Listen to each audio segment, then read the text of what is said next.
guys, it's April from Just So Bored Again. Thanks for joining us again.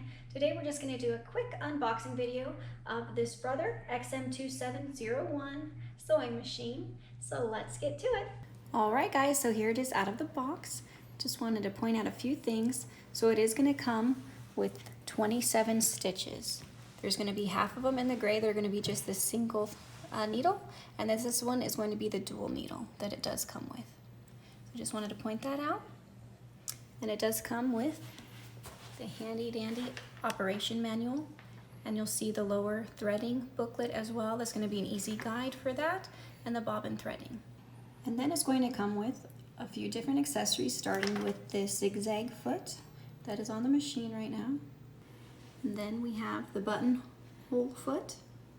Next to that is the zipper foot, the darning plate, the button sewing foot, the bobbin needle set, 3-piece, oval screwdriver, foot controller, extra spool pin, twin needle, narrow hammer foot, blind stitch foot, instructional DVD. Alright guys, so that is just a quick overview of the machine and what it comes with. Stay tuned, and I'm going to do a couple more videos of just trying it out, threading it, doing the bobbin, and see how hard it is for beginners. Because I've literally used a sewing machine probably 5 times at the most in my life. But thanks so much for watching. If you liked it, go ahead and subscribe, hit like, and join us next time when we're just so bored again, we make another video.